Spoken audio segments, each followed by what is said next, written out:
Hi, welcome to the Second Wind Academy podcast. My name's Ryan Gonsalves and I'm your host today.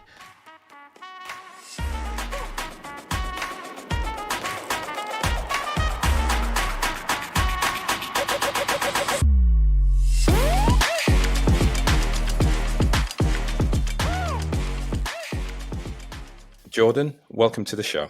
It's great to have you on here today. Thanks for having me on. I'm really excited to kick this off. Brilliant. I'm glad you're excited to kick it off. That's great. A great thing to hear. Always a good guest who is as excited as I am to really talk about, from your perspective, what it's like to transition, to change careers as someone who's an elite athlete and moving to something else that you are, passionate about, interested about, just, all the same as when you were playing the game. So thanks for joining me. It's going to be fun. Yeah, for sure, and I'm excited to share my story and hope that it can help some other people in the future. Beauty. It's going to help him straight away. No worries about that. Well, now, Jordan, I suppose one of the bits that I find really interesting about you and your background is the mix that you've had alongside the military. And it's always fascinating for me to speak with individuals, with elite athletes who have that military experience, because so often we pull them together and we do, similarities between when you conclude your career, what it's like from sport into the real world, likewise from being in the military moving as a civvy or moving, that sort of thing. Now, for you, it's quite different. For me, you're sort of in the midst of it. It's really where it's happening today. So, Jordan, look, I'd love just for you to let us know, where are you today? What's happening? What are you at right now? Hi, it's Ryan Gonsalves here. Thanks for tuning in today. I just want to take a moment to ask you an important favor. To help grow this channel, one thing will do that above more than anything else. Please hit that subscribe button. By hitting that subscribe button, you help me to grow the channel, allowing me to create more tailored content, improving the quality, and also to develop additional services such as the workshops, one-on-one sessions specifically designed to support elite athletes in that difficult transition to that career beyond sport. So if you want to join me on this journey to help inspire, guide, and connect individuals to find their second wind, please hit that subscribe button. So it's a pretty unique and unheard of situation that I'm in the fact that I have transitioned from elite sports to the military as a Royal Marines Commando, and then managed to transition back into sport while being a commando. So it's not the common story, not the common theme that you hear, and then all this alongside having a coaching business as well. So there is a constant transition. I don't think that you ever get used to it, but it does become your normality. So when people say, you must be busy all the time, or for instance, I've trained this morning and then, record this podcast, and then I'll do some of my coaching works, and then I'll do some of my Royal Marines recruitment work, and then I'll have another training session later on. But to me, that is my norm now, and there is a constant transition. But I think that is a common theme through life. And if you're always able to, in the Marines, we have a saying: improvise, adapt, and overcome. And if you're always able to, that for me, that just speaks about transitioning. And if you're always able to find a way to improvise, find a way to adapt to your new surroundings, new situations, and it means that you can overcome anything and put you in this position where you're ready to take everything on. Because I'm also fortunate that being in all of these roles, it's taught me a lot of things, and the standards of elite sport and the standards of Royal Marines Commando are very similar. We hold each other to a standard. We hold each other accountable, and that's what it becomes about. So I think if your life can follow suit in that way, hopefully you can't go far wrong. I mean, we all make mistakes, but I think it's a good thing to have and be taught. Yes, yeah, it is. Thanks for sharing that. And like you say, what an interesting position you find yourself in right now. You're getting to do all these different roles all at the same time. And what's really interesting is there seems to be this thread that you're able to pull through all of them, that improvisation, that, adaptability. And, there seems to be that through each of them, be it being your coaching business, being an elite athlete, and also being being in the military service at the same time. Did you, you know, was it intentional to get to where you are right now? No, absolutely not. I think it's as a result of being able to break into the professional game of basketball and then not actually take it as far as I thought that I would get. Um, and then I always had been a Royal Marine. If basketball doesn't work out, I want to join the Royal Marines. That was always in the back of my head. I always knew that that was something that I was excited by, something that I always followed, something that I was heavily interested by. But I never actually thought that it would get to the point where you've got to do it. And especially as so many athletes, as you'll know yourself, you really don't have a plan B. You've imagined your life, you visualized your life in one way and one way only, and this is where I'm going to get to, and nothing is stopping me, and nothing is breaking me off that path. And it's the naivety of youth that allows you to think in that way, but also confidence. So it was never, it was always in my head, but I would never say it was a firm plan. And it got to the point where you might not be in a team's plans, or and that was it for me. And it was okay, now you got to put your money where your mouth is. You always said you'd do this. And to be honest, I actually applied to join the Royal Marines 2 years before I joined in, and that was purely because I then got offered another basketball contract, and I went back to play basketball for another year, and then after that I joined the Marines. So it was something that was just constantly changing, something that was I was always adapting to this new goal, and I'd never had one foot in and one foot out. I would definitely say that I was sort of in that mode to achieve everything that I was set out to achieve at that moment. So Mhm. I do believe that you can commit to multiple things, and you've just got to have those firm goals and be able to go after them and strategize it in a way that works out for you. Mm, right. Yeah, that's again interesting perspective that you've taken on that.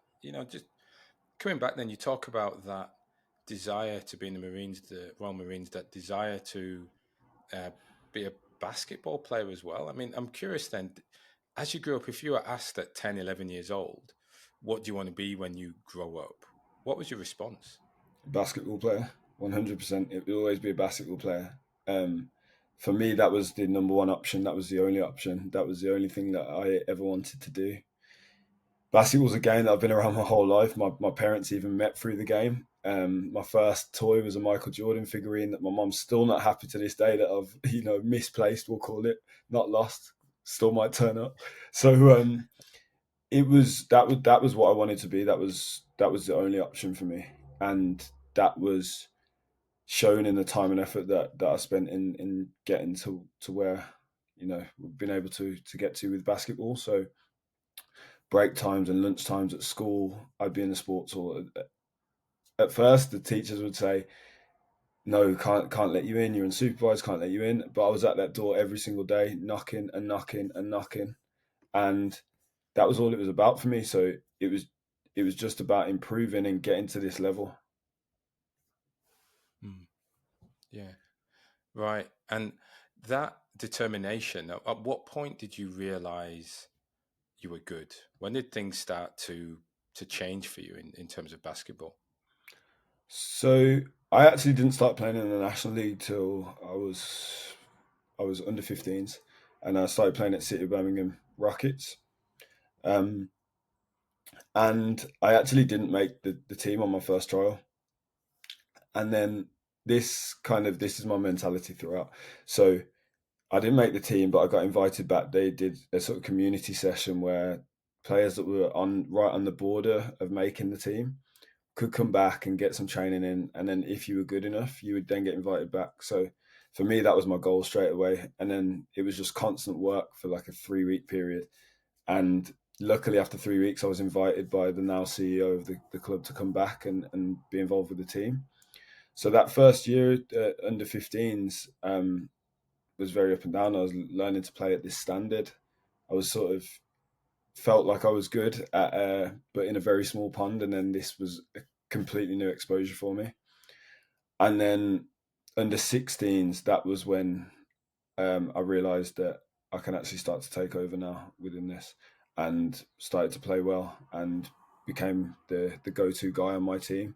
And for me, that was a really quick transition. But like I say, I literally was in the gym at school every single day, every break, every lunchtime. I was in there shooting, working out, doing whatever I could to get better, and it definitely paid off for me. And in my under 16 year, I was able to make the England development squad.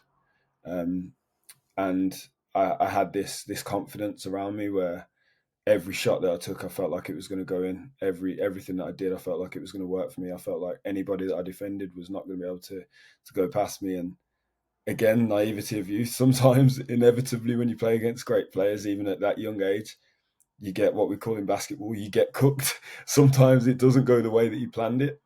Um, but I still had that confidence that I could go out and fulfill my role with on the floor, and it led to me having a starting role on a team that would make the national playoffs, national semi-finals, and that it was the under 16s.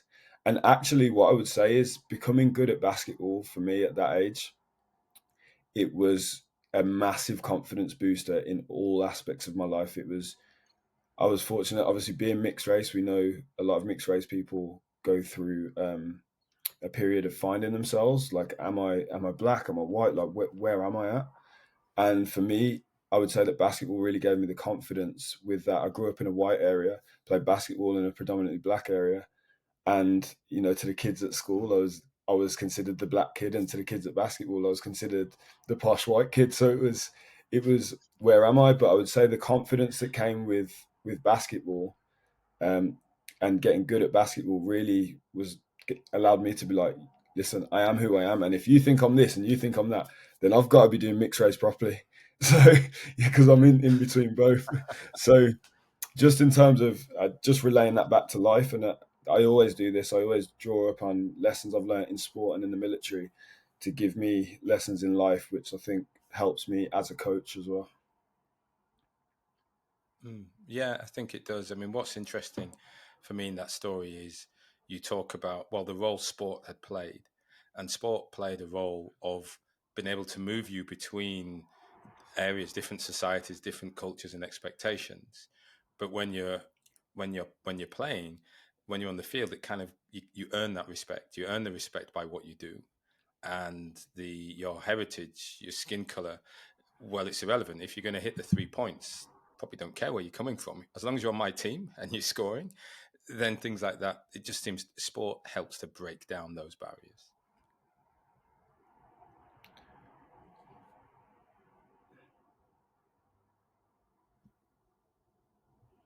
Here we go. I think we're back. Are we back? Yeah. um, Sorry, you know, I heard sport y- helps to break. yeah. Oh, good. What I was saying is sport helps to break down those barriers, and for you, that helped you move between those two environments. It sounds like really well. So, what interests me then is where where and how does the military, where did the Marines start to play in your career? How did that initial mix start to come about for you? So actually, my older brother applied for the Royal Marines, and that was what first drew my attention to it. And he actually couldn't get in because he had asthma. And for me, it was that drew attention to it. And then I started to look into things. But again, my parents were both, they met through basketball, but police basketball. My parents were both police officers. And I'd heard all the stories that they'd had from, policing back in the day and how everything was. And I enjoyed those stories. I enjoyed the pride that they had talking about doing something that, a lot of the shared morals and values that we have in this country. Um, Being able to embody that within a uniform, and do what they were proud of achieving. So for me, it was, I wanted to do something similar, but I didn't want to join the police, because I'd heard that, the police force had changed and everything that, has come along with modern society. And for me, it was, well, where might I still be able to get this sort of camaraderie, this club, this brotherhood, as we called it in the Marines. Um, and that's where that came about from. And I was thinking, this is something that A, I believe in, B, I can be so proud of, and C, the it's the best.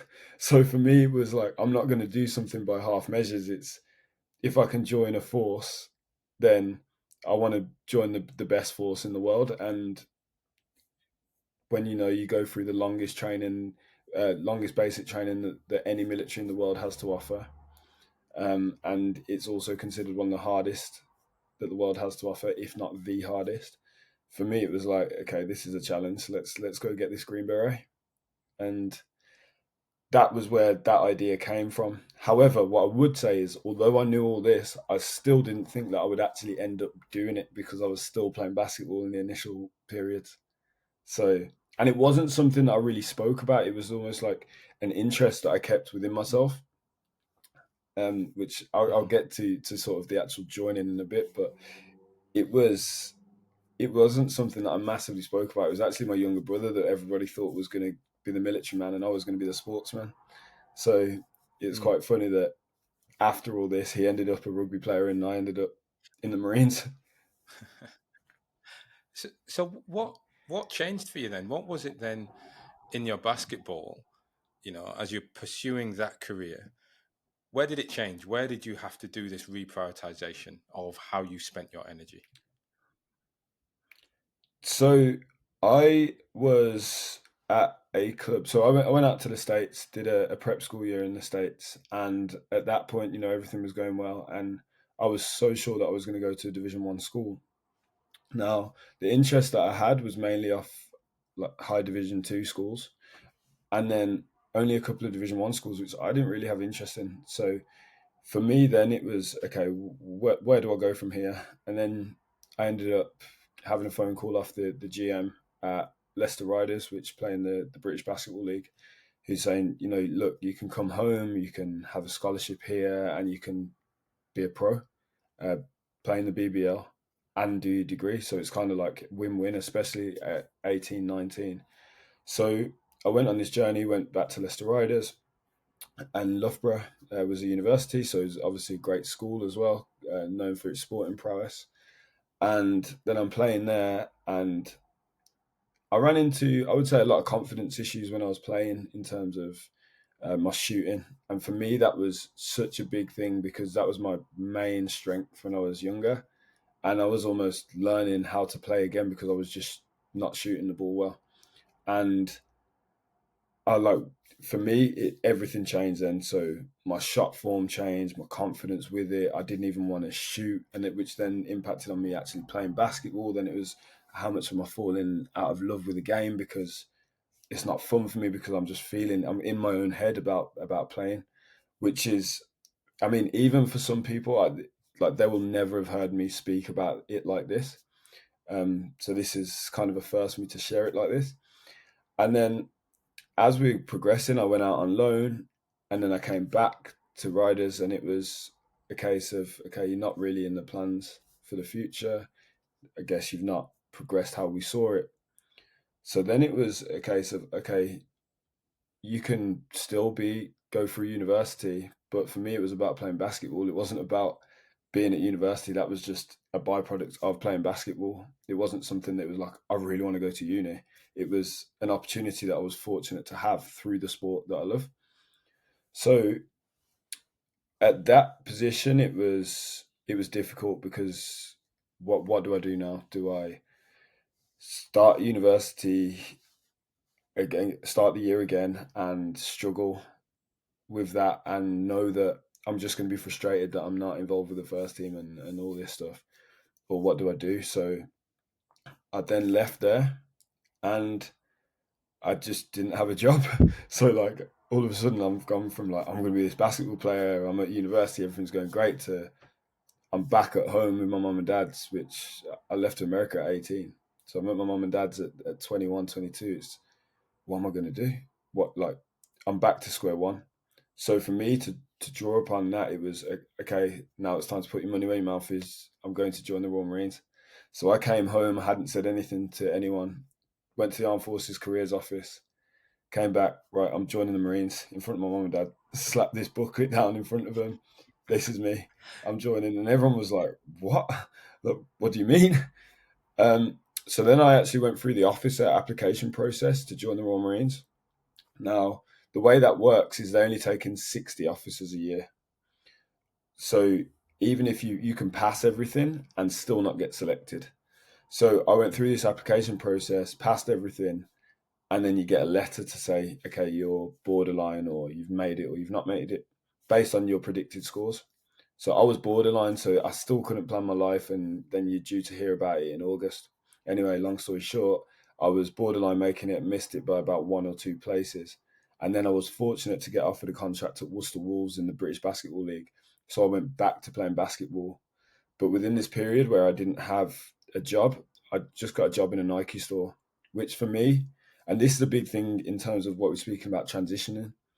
For me, that first, it was kind of a period where, to put it bluntly, I had to get over myself because I had a job in a Nike store. And for me, because it was something that I never visioned myself doing, and not to say that I thought it was beneath me, I definitely never thought it was beneath me, but I was always, for me, known as the basketball player, as someone that's going to be a professional athlete, an elite athlete.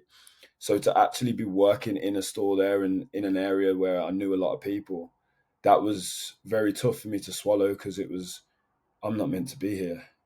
And Right. people come into the shop and they're surprised. And it was difficult Hmm. to deal with until I sort of looked at myself and was like, get over yourself, get over What do you yourself. mean? And What do you mean by that? What do you mean by get over yourself? well, this is a journey, and every time something doesn't go right now, and I think hindsight is a wonderful thing. Everything is part of the story, and the lessons that I learned within that actually stay with me today and form the foundation for hard work and discipline, uh, and being the person that we want to be. So if ever you run into tough times, there's going to be things that you have to do that you don't necessarily want to do, but that's what is the making of you as a person. So for me to be in there and actually sit there and really think that I'm embarrassed and think about what other people might think because I'm working in a store and not on a basketball court, Hmm. like who cares? We're all finding our way through this life. We're all on our own journey, and it's all part of your story. So Yeah. if you're someone that is able to face your facts and face your truth and own your truth, then nobody else can take that away from you. People can say what they want, but really it does not mean anything because the only people that really matter to you are those that support you and understand that everybody has tough periods. And for those people that don't understand that and aren't supportive of you, they're probably not a great person to have in your life anyway. Mm. I hear us, we talk about that a lot, certainly as athletes, and we think about that from a social media perspective. I'm interested in your view, really, because as as players, we love to hear the crowd, and in basketball, look, I'd assume it's even in some respects even louder because they're even closer to you when you're playing, and they're literally sitting on the line, right?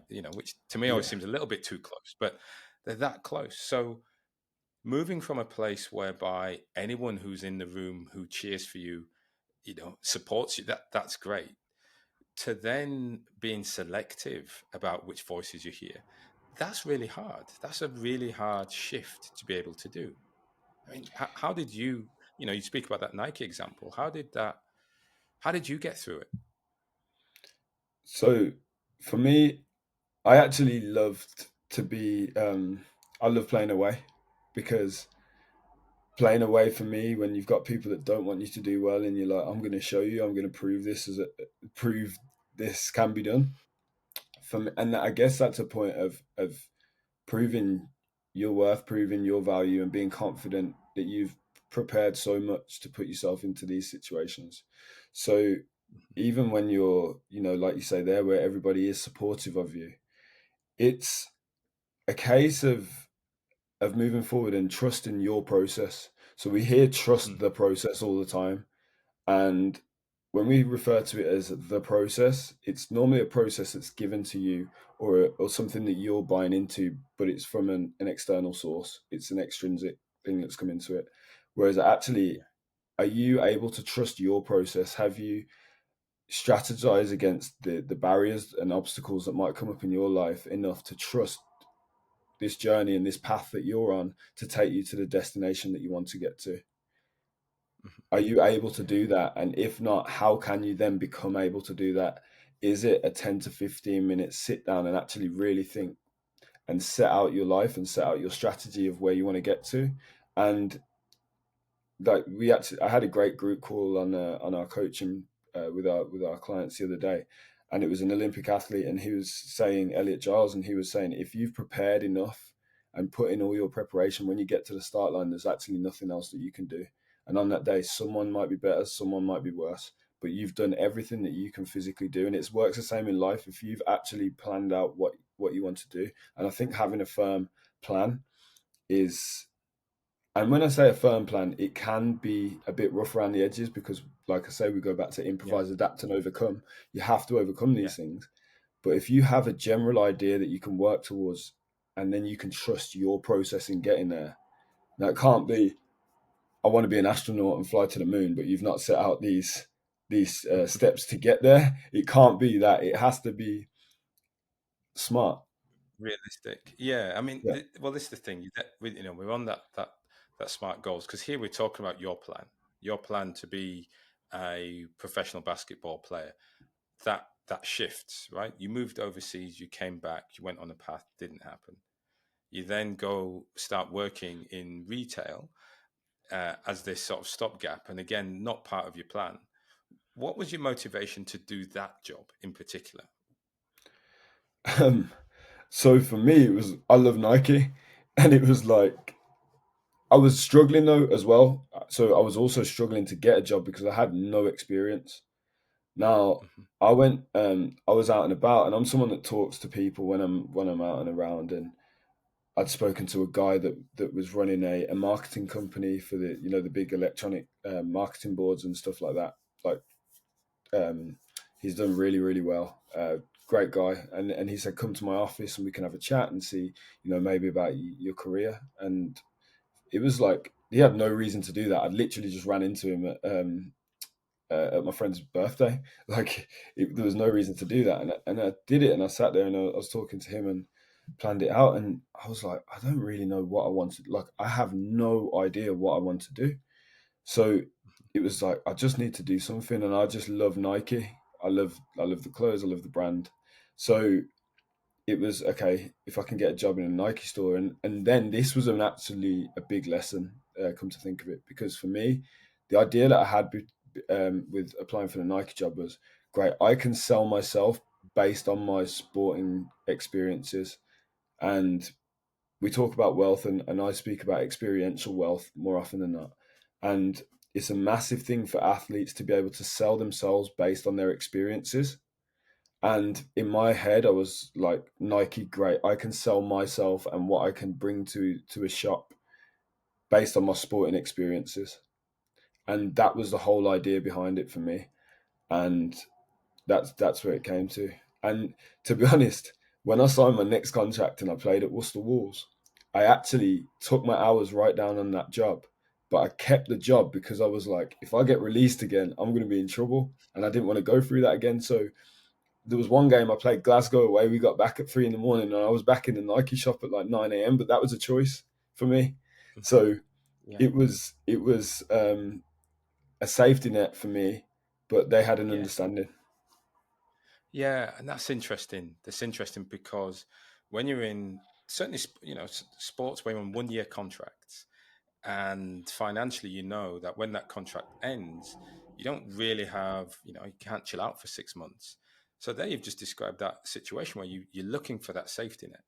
And I love the fact you spoke about, you know, just reducing the hours but keeping the job there and making sure that you just had that safety net for you so you could concentrate, you know, so you could concentrate on doing your best as a basketball player, right? And Yeah. it's that interesting thing where it's a case of, yeah, yeah. it- Are you more confident when you have a plan for what might come next, which means you perform better, less stress. You know that you can give it your all. Yeah, so I think that there's two ways to look at this, because there's the way that people think, are you 100% focused on you playing sport, which all of the talent that you're playing against probably is, or is it, like you said there, is it a basis for you to be comfortable? And we all know, a happy athlete is a better performing athlete. So Mm, is that the case where you are comfortable, you don't have that worry, you don't have that fear, and is that a better option for you? So for me, it was definitely that. And I was out on the, and what I would also say is Nike were great, and they were really good, the staff. um so actually, after working there for a bit, I quickly learned that they employ so many athletes, so especially like track and field, and you're talking national level athletes that might be unsponsored or their contract's not huge, and they employ a lot of them and try to fit their shifts in and around their elite athlete training sessions and schedule, which is really smart, because I really think that you get the best out of people then, and it worked both ways. So I would say that they were great for that situation. And if you have a random training session that pops up or something, I was always able to work things around. And my coach at the brilliant. time, when I spoke to him about it, he would, this is going to be our schedule. And you know how it gets in sport. You might have come back, not played a great game. We're in training the next day. But it was always, he kind of helped me out with that as well. Mm. Well, I mean, that's good. That is really good. So, talk to me that transition. How was it? What did you bring from your basketball that supports you in the military? Because I'm sure many people there are thinking, all right, your average basketball player is 6'6". What's going on here? What are they going to be like? How big's your backpack as you're trudging that through the mud? What pace are you moving at like that? So, how did you, initially physically handle that shift? And then mentally, what was that change like for you? So for me, um, there was so much that you can bring in it, and it's a recurring theme within the Royal Marines, where there are athletes and elite athletes that have joined. Like one of my very very close friends in the Marines, he was a goalkeeper for Man City that had been in the first team squad in Champions League nights like Celtic and Barcelona, and ended up joining the Royal Marines. He has his own story, but it's it would have been easy, and I use him as the example rather than myself, just because it's easy to, football. Everybody knows that footballers have this reputation of being prima donnas, that sort of thing. You might know with your background. um, That's, so no, we don't. Not at all. We're not. We're the hardest sporting world. Yeah. so the reason that I use him as an example was because everybody was expecting a guy to be such a prima donna, such a diva, which obviously just does not work due to the nature of the job. And he passed out as one of the top in our troop. Um, and in actual fact, both of us, I think he was third top, um, and I was fortunate that I passed out as best recruit. But we'd both come from sports, and we'd taken so many of these lessons with us. We'd already been used to being around the lads all the time, being in that changing room environment. You can't really bring yourself in a bad mood to let yourself underperform. We'd already been used to leadership. We'd already been used to high pressure situations. And all this stuff is engineered within Royal Marines training to make sure that only the best people get through. So the only difference is you're not competing against each other, you're competing against the standard. That's the only difference between sport to the Royal Marines, because if everybody meets the standard in the Royal Marines, everybody will pass. Inevitably, that will never happen because the standards are so high. But all of these lessons you can take with you, all of these, is it a knock or are you actually injured? Are you able to get through that? Are you able to push through? I want to succeed with my teammates. I don't want to succeed at detriment to my teammates. All of these things were little lessons that ran parallel to our journey through the Royal Marines, and it was great to have that experience behind us. And especially for myself, I was 23 when I joined. Some of the lads there are 16, some are what older than me. So just having that experience and a little bit of life experience definitely helped me through that. And again, it allowed me to be put in a leadership role. And and thrive off that leadership, because I'd seen great leaders in sport and I'd seen bad leaders in sport. Now, you can get great bosses in an office and you can get, good leaders in an office, but I'm not sure that the environments translate as well as being in a sporting environment where everything is results driven. Mhm. Yeah, yeah. Interesting lessons that you brought with you, and it is. I think one of the bits that it's surprising but obvious when you say it, or it's predictable in the way you say it, is that changing room environment, that mentality of being around a group of, well, I'll say individuals focused on that goal, on that standard, and that being a supporting factor. That wasn't odd for you, which, as I reflect and as I think about others, I think in a work environment or cultural, a work context, it's not always normal to have that sort of loudness, that geeing one another up, that in order to make sure the team is well oiled and moving together, it's, well, much more reserved, much more laid back. Indeed, nowadays you see a lot of it. It's a lot more hybrid. So you're nowhere near a changing room environment working together. So yeah, I guess that does become quite a change. Yeah, definitely. And the other biggest thing, so I heard something the other day that was about there being two types of athletes, and you have a piano player and a piano pusher. And essentially what it means is your piano player is very intricate. They analyze everything, and it's all about this analysis and the strategy of it. And then you have the piano pusher that's, you're so you work so hard, you're going to outwork everyone, and you don't even pay attention to analysis because it's about what I do, and it's all of this. And the best athletes are in the middle, and you can dig deep when required, but you also see the need to think about things. And fortunately, within the Royal Marines, the term that we're coined as is a thinking man's soldier, a thinking soldier. And I think that embodies that piano pusher, piano player as well, because you have to be able to dig deep, but you also have to understand the need for analysis and to actually think everything through. And I think that's the same within sport.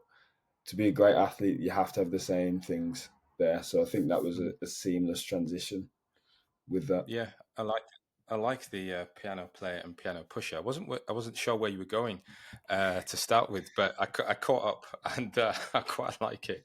So another one. This beautiful thing about these conversations I have, I get all of these phrases, and I at some point I'm going to have to um, have people come back to me and say, "Yeah, I know where you got that one from. I know where you got. Yeah, that wasn't yours, right?" I said, "No, that's cool.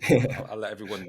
So, I do like that. Now, well, I'm interested then, moving through, and it's that point of change. So, you know, Marines, like you say, you passed out as best recruit, I think, which is awesome, and kudos to you for certainly achieving that, because we talk about becoming a professional athlete.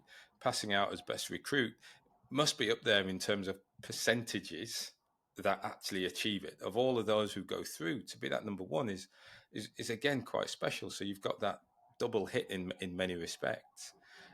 I'm interested then, because today you talk about the three of them together: the basketball, your coaching business, and military. How did, I mean, sport for you in the military, how did that work? Okay, yeah. So it was a crazy situation. That's the best way to put it. I was so sure that I was done with basketball. I was absolutely convinced I was done with basketball. And I get about 2 months into training and I have a text off a random number asking how I'm getting on with training. And I was like, first of all, who is this? And it was a major that was in the Royal Marines, which a major to be talking to a recruit that's unheard of. Any train rank are on this pedestal. So a major that's, an officer that's quite high up, to get a text off him was kind of like, yeah, I'm doing all right. Like, who are you? And he says, oh, just make sure you keep your head down and you get passed out because we need you on the Royal Marines basketball team. So I'd heard of military sport, but I didn't really know about it. So I was just like, took it with a pinch of salt. I was like, yeah, cool. So anyway, I pass out of training, and I, when you're something that's called a diamond, you get to pick your first unit. So for me, I wanted to go to 40 Commando. Went straight to 40 Commando, and I was fortunate to get Bravo Company. And the reason they put me in Bravo Company was to get our experience straight away because we were going straight on ship. So I was literally not even a week at unit and then on ship. Before I even went to my unit, on the way down to Taunton, where the base is, I get a call saying the Marines have got a game on Saturday. Can you play? So I've just passed out of training. I've not even been to my unit yet. And I've played a game for the Royal Marines before I'd even been to my unit. So I was like, okay, this is quite wild. So played in this game, played well. Then I went on ship. I went to Albania, Oman, and Qatar. Absolutely no basketball, just soldiering. Great experiences. Getting to see the world, and this is kind of what I joined to do. Then I'm in Qatar, and there's a basketball court there. So there was, it was floodlit. It was on the base. So I was like, oh, I'm just going to play some basketball. And the one thing about Marines is they'll try anything. So we went down there. It was me and then 4 lads that play football. And they were like, come on, let's ask these lads for a game. And I was like, have any of you ever played basketball? No. So we're playing there. And then just so happens that the next day I get called to my sergeant major's office, and they're saying, right, we're flying you back to Belgium to play for the UK Armed Forces basketball team, which consists of the RAF, the Navy, and the Army, in a tournament against the NATO countries. So I was like, okay, when's this happening? Okay, your flight's out tomorrow. So I'm like, I have no idea that this was a thing, but I'll take it. So I've flown back from Qatar I've come home for not even 24 hours to get my basketball stuff, and then I've gone to Belgium. Um, I've turned up and I've meet the team, and it was a situation where I guess in the military it's very much about earning your stripes, quite literally earning your stripes. So like this, and there is the experience thing does weigh heavy. So he's only just passed out. What's he doing here? Like that kind of idea behind it. And I turned up and for the training camp in this tournament, and then I was out in Belgium, and everything was paid for. My food was paid for. Your accommodation, of course, you're staying on a NATO base. But then what really surprised me was the level and the standard of basketball that we were playing at.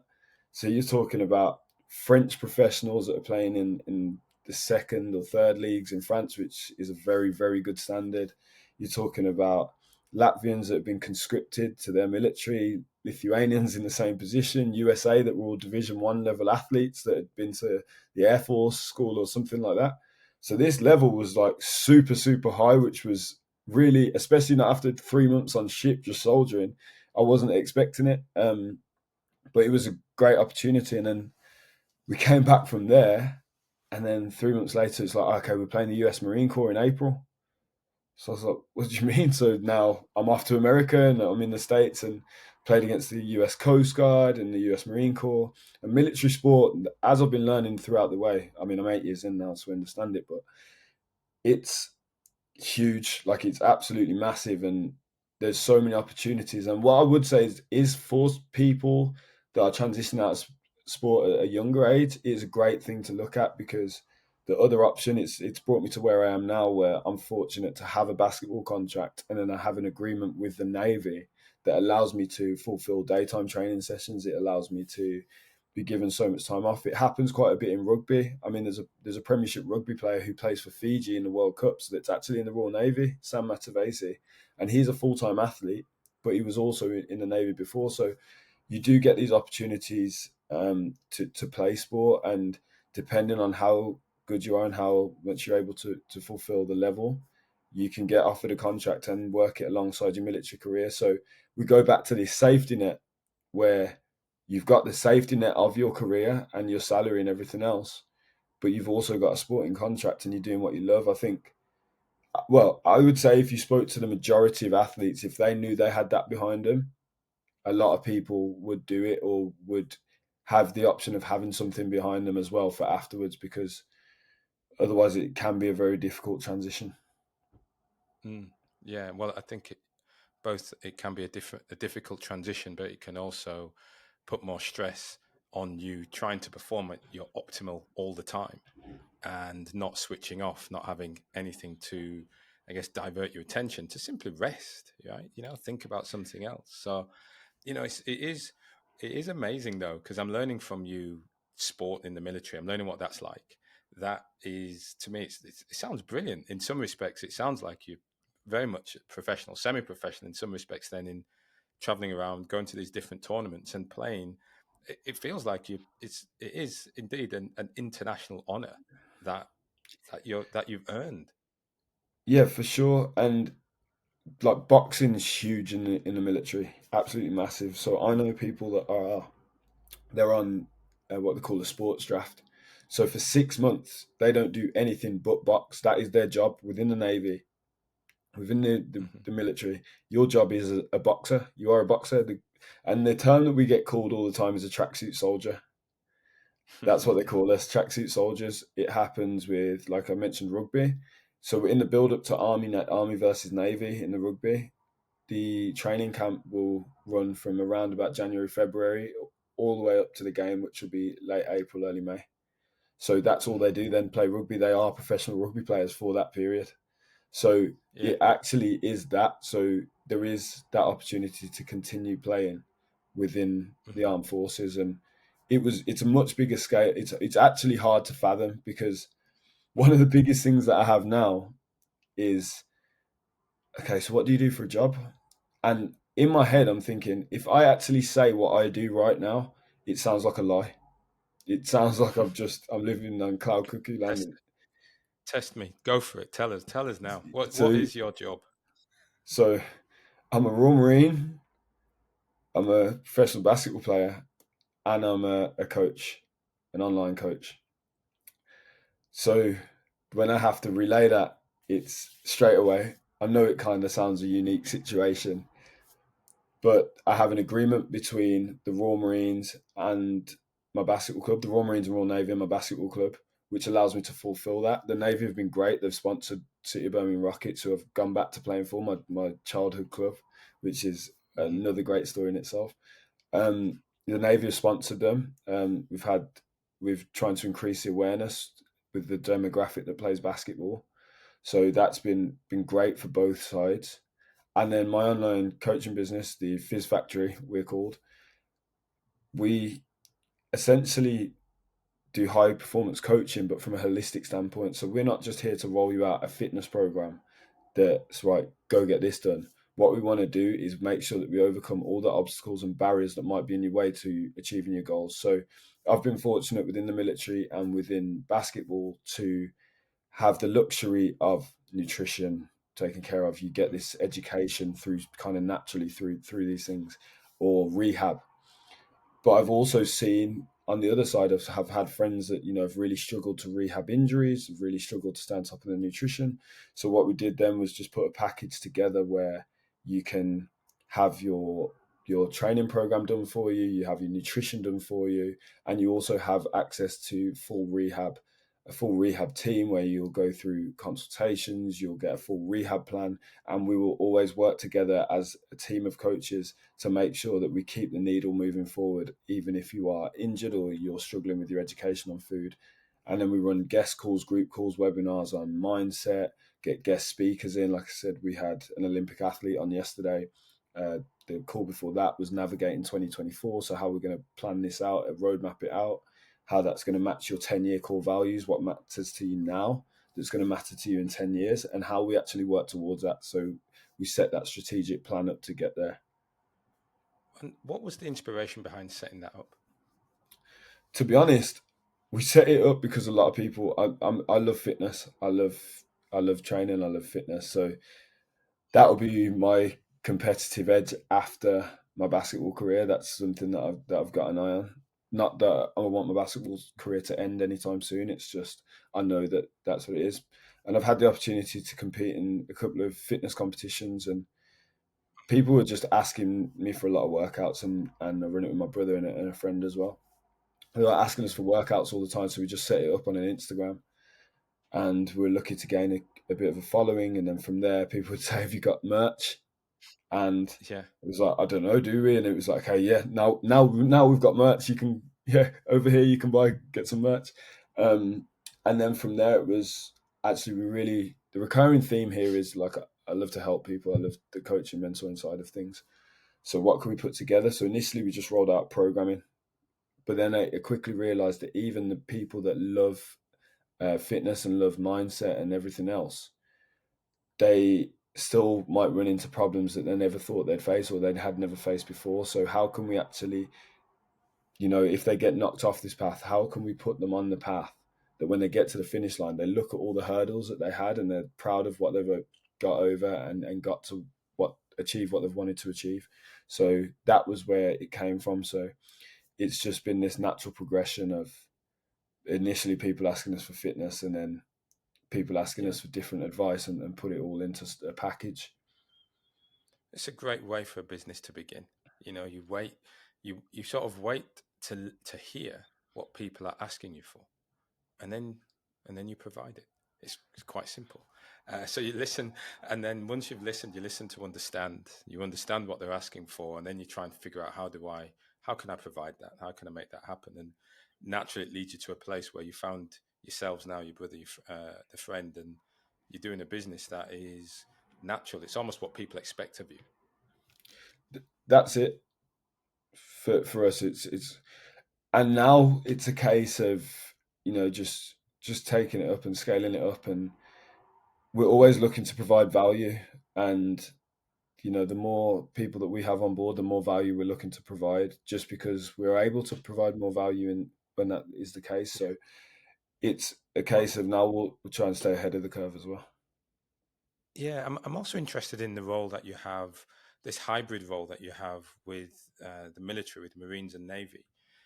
How did that come about? Because here we're at this point where we'll have individuals who certainly interested in going into the military, probably military personnel thinking about coming out who still have this love of sport.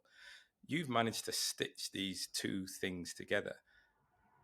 Was this a plan that you had, you're able to lay out ahead of you? Was it something where you were simply lucky, right place, right time? I mean, just talk me through what is it that happened to get you where you are now into that role? Okay, so yeah, so as I said before, I went to 40 Commando. I went through my soldiering, my combat assault breacher, and I'm also fire support as well. So I've gone through these specializations in the military, and I've gone to take on a really arduous course, really really tough course to further my military career. And if I would have passed that, that definitely would have been the door closed on basketball. But I wasn't, unfortunately I failed it, and which was also very, very, very tough to deal with because you're not used to it. Um, so when I failed this course, anyway, I've come off. I've got drafted back to the training center for Marines, and the draft that I was put into was actually, to simulate being the enemy for recruits when they're going into the field. And I was quite frustrated because I believe that I've done quite well as a Royal Marine, and I felt like I could. It wasn't a role that I felt like I could fulfill my true potential in. But before that, anyway, I'd started asking questions. Like I have a lot of white friends from underprivileged backgrounds that have lived great lives now through being in the Marines and through being in the military. And I don't have many ethnic friends in the same Mm. position. Now, my best friend in the Marines, we look like brothers, to like literally look like brothers. I couldn't believe it myself when I first saw him. I was like, wow, we do kind of look similar. And it was, we ended up buying a house together that we now rent out. And the story, he grew up, got stabbed at 16 from this background, and he's done well as well. Another mixed race lad. So it was like, why is that? There's not many people that look like us within this that have changed their lives or able to be successful through life. So I started asking questions, and one thing about me is that I don't really pull any punches in asking questions. So it could be, to people that are quite high ranking and ask those questions. And some people would say, oh, you don't need to do this, putting your head above the parapet and taking this on. But for me, it is a true passion when there's so much talent that we're missing out on from these demographics. Um, I thought, if we can raise the awareness, then we can do it. So I started asking questions about how we could do this. And then I ended up getting put in this role, which was initially called the Women's and Ethnic Minority Support Team, but now it's called the Positive Action Team. And essentially, what our role is there dedicated to do is we're solely dedicated to increasing representation within the Royal Marines and Royal Navy. So we're not there to give people a leg up in terms of a head start. We're there to help people get to the start line because, as I said, the standards are the standards and they can never change.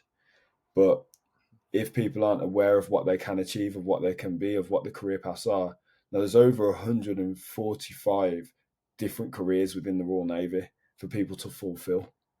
So if people aren't aware of the different things that they can do, the different qualifications they can get, the different things that they might be able to achieve with this little bit of support, because they might have their accommodation, they might, be put in a position that they weren't otherwise afforded. Now we're extending the talent in the Marines. We're actually a better force within the whole of the Navy. We're a better service, and companies that have, that are multicultural, companies that have more representation. There is a lot of studies that have been done by McKinsey and Co and a bunch of others that say they're the highest performing organizations. Now, for us Oh, to hold the absolutely. standard that we speak of, it has to be the same for the service. So now we're in this hybrid role, and when I got this offer, this basketball contract, it has been a choice to maintain an output within the Marines. I could have just shut the door, and when I say shut the door on it, they would have allowed me to just be doing basketball full time. Hmm. But I said I'm happy to maintain an output because I think that putting myself out there and putting myself and telling my story and you know to people that look like me that might be from where I'm from gives more of an insight as to what we actually do. And as an example, next month we've got an event where I'm going to speak to all of the elite academy basketball uh, academies at their centrally located day with Basketball England. There's 284 high level athletes there. Now we know from our sporting backgrounds that it's inevitable that not all of those are going to make it in sport. But if we can make That's them right. aware of the other opportunities that they have, then it stops this saying that a sportsman dies twice because they didn't know what they were going to do. So Hmm. they might already be able to transition. And if some of them are at that young age, they can have a sporting career and have that military background behind them. So Yeah. that was where this hybrid role. So I've been fortunate that the Navy have supported me within it, and I'm able to deliver that and hopefully help some individuals. I think that's great. I'll say bravo for taking on the role and staying in the role whilst the basketball opportunity came back for you as well, because I think it's an important message. It is, extremely critical. It's simple to say, you can't be what you can't see, and having that obstructed view sort of limited people. By now opening it up and letting people see and hear, those of ethnic minorities, those who don't hear about those opportunities, I think it's great. And the phrase there, helping them get to the start line, is key. So I think that's absolutely brilliant that you're doing that. I suppose I have to ask then, just from a balance, how do you manage your time? How do you manage to do all of those things within a 24-hour period? Um, it's difficult. I won't sit here and say that it's not difficult, and there is a hell of a lot of workload. I'd, I have a very supportive partner, a very supportive fiance. She's got her own business, so understands the demands that comes with it. But even Mm, doesn't stop her sometimes getting frustrated as well because it is a lot. Um, but I would say one of the biggest things that I've recently learned is how you can map things out in your calendar and actually using your diary and actually blocking out time periods. So, from 7 till 9, I'm doing this. From 9 till 11, I'm working out. From 11:30 till 1, I'm doing some Marines recruitment work. From 1 to 1:30, I'm having my lunch. Even literally even putting that in can help you to and trying to stick to that. From this time I'm in the weight room, this time I'm here. So there's all of this that comes into it. So yeah, and do you do actually that by scheduling things yourself? in. Is this you by Yeah, hand in your calendar moving it around, or using tools, AI to support you? no, it's I figure it out. So I figure it out with my to do list. What's the most important things? What's whenever those ideas pop into your head, I'd say to write them down because it's inevitable that when you come to think, what was I thinking about? You never remember it. Write them down, What and then you can go through prioritizing it. I mean, even basically, what do you take those notes in? What is your to-do list?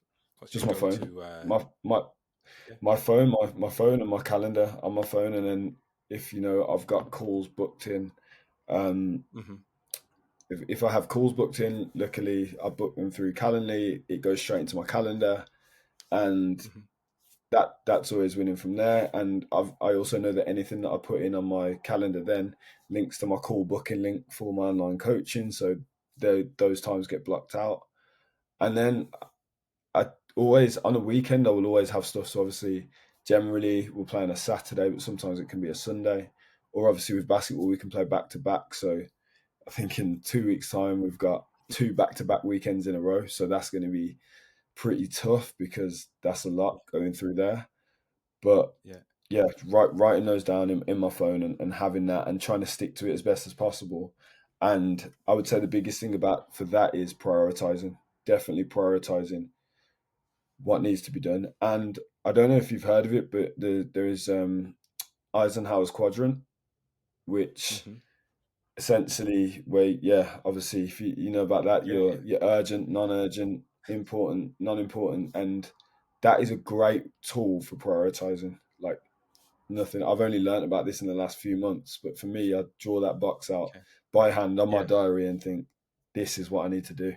And There we go. just talking about 15 minutes this, on the Yeah. yeah, Go for it. yeah. So it's the thing about this is you always seem to think that you'd have to work in the urgent and important element, but actually, if you work inside the um, non-urgent important, that's also uh, the main thing for moving yourself forward.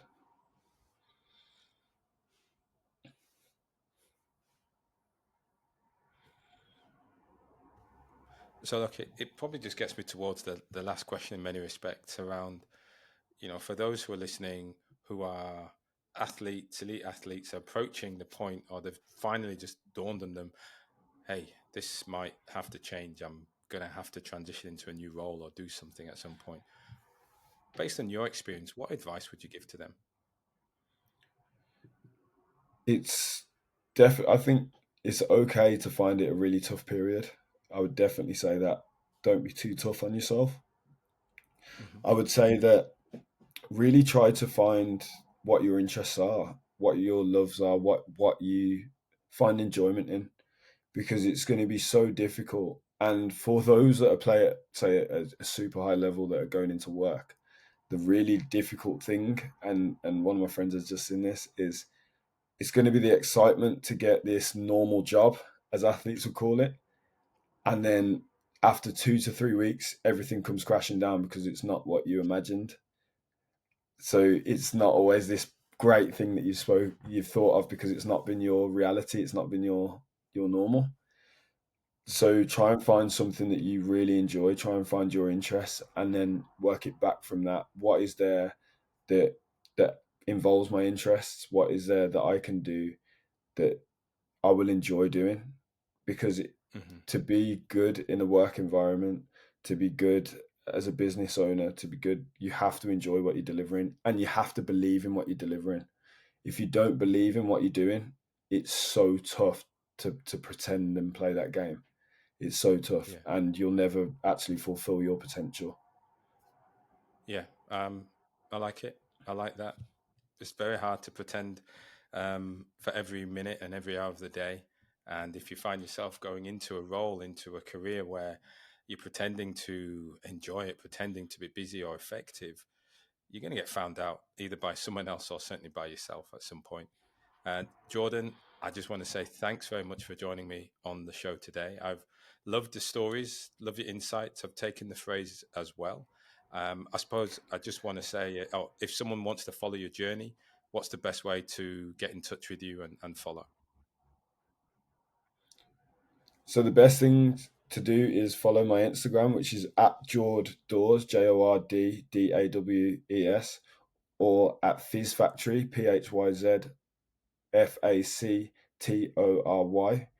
and just come see what we're doing, see what we're offering, and hopefully, the DM's always open. The DM's always open. There's even a cool booking link, and if anybody is interested in what we do or wants to follow that, it's always there. And I'm always happy to share some advice and some value, and chop it up, because we're all learning. Everybody's learning. Everybody's figuring out their story, and that's the key takeaway for me. Everything that you do is part of your story.